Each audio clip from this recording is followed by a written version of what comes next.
realize you can't see it now. It'll take some getting used to. I just got to figure out where the best way. You're not going to be able to get it perfect, but none of the videos are perfect.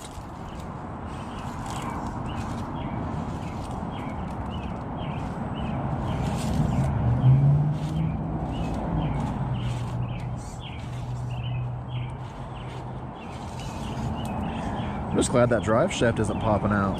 Whatever I did fixed it, because it looked pretty good though. There was only like one part where you were out. Cool. So just when you're close like that, just look down more, and that's pretty much it. Cool. Thank you. You want to smoke or something? No, I'm cool.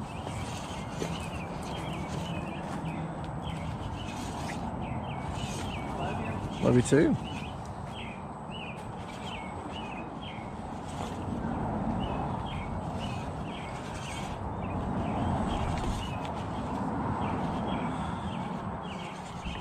First official YouTube video on the channel. I know it looks like crap.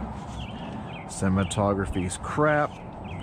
But hey, at least I got a good looking truck, and that's all that matters. This is a pretty much... Okay, no, this isn't stock at all. I've got brass links, brass portal covers, 2.2 G8 high racks on some Injora bead locks, 90mm Desert Lizards, custom paint job, obviously. Done by yours truly, thank you very much. Again, learning experience, running a Savox dig.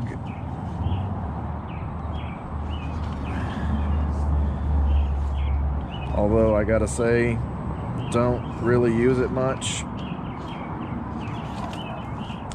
Think I'd be better off with the four-wheel steer than the dig, but I don't go to competitions, so. And I know my top light bar has got LEDs out, still waiting on my factory replacement since they've been on back order for 13 years. Homemade, somewhat decent rock crawler course. Tried to make it look as natural as possible. Not sure how well that worked out.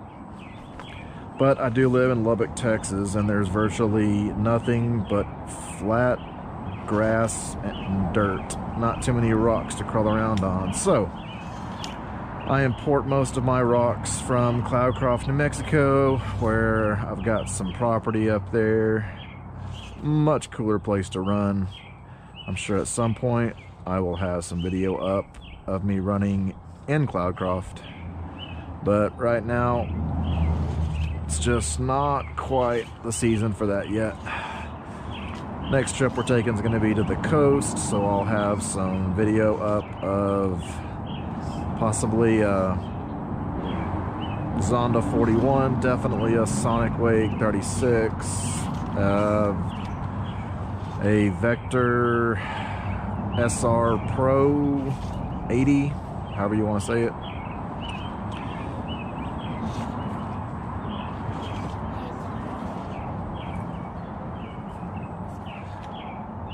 But for the most part, this is a relatively stock transmission, still running the stock motor and ESC.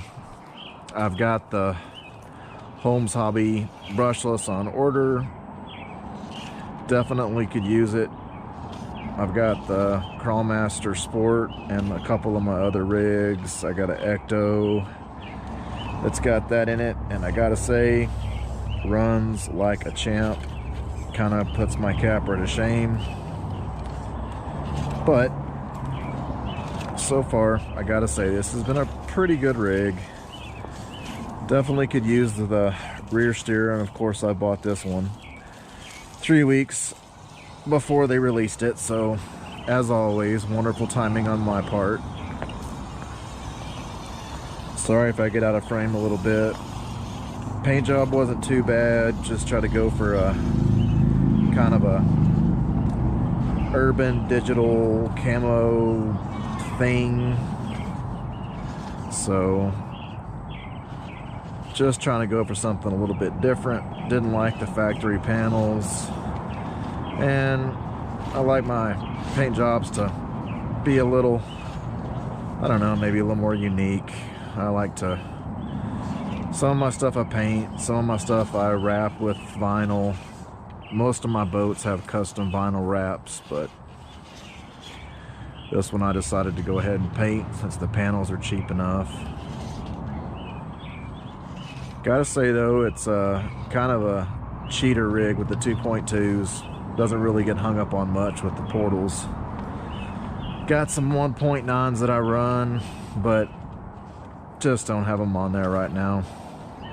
Do have some wheel weights in the front. I got maybe an ounce in the front, and I got probably half an ounce to maybe 3/4 of an ounce in the rear. Seems to be a pretty good mix. Desert Lizards, I'm running about 35, 40 weight, I think, give or take. Don't remember exactly. I do enjoy this rig though. I gotta say it does well for what it is. Could definitely use some improvement with a different motor and ESC combo. Do have a Danchi Ridge Rock that I gotta say, for the money, will definitely hold its own with the Capra. Of course, you're comparing a $120 rig to a $500 rig, so of course the Capra is going to have a little bit of an edge, but with the 4-wheel steer on the Danchi, it's a pretty close match, I gotta say. 4-wheel steer on this will be an absolute beast, so that will be something I'll be upgrading soon, but probably better off with the motor and ESC, given that this one's just a little bit too over geared. I could probably go down a few teeth on the pinion, just haven't. Got too many projects going all at once, and since this is getting pretty close to boating season, I really do enjoy the water. I've got a few boats, got a couple Sonic Wakes, got a couple of really old school Thunder Tiger. I got a Mad Cat. Can't remember what the V-hull is. Outlaw Junior, I think. But it's a pretty cool rig. For what they are, I mean, they're really good for the money. Use my Outlaw Junior as one of my rescue rigs, but gotta say the little 17-inch Geico with the little fake outboard makes a pretty good rescue rig. I think my battery voltage is getting a little low, losing a little bit of power, so I don't know how much time we got left here on the video. Anyway, first attempt. Anyway, guys, hope you enjoyed it. I'll have more content coming up, hopefully some more complete content, but overall I think she's a pretty good looking rig. Got a couple of custom LEDs on there. Well, not a whole lot to talk about too much here. Pretty basic, you know. A few extra little things here and there, but still running stock servos, all that good stuff. Got a little Spectrum 1300 in it, so some little stuff on it that's all show and no go. Little cables, just little scale stuff. I know it's kind of, I guess maybe a little hokey to some, but hey, different strokes, right? So anyway, hope you enjoyed, guys.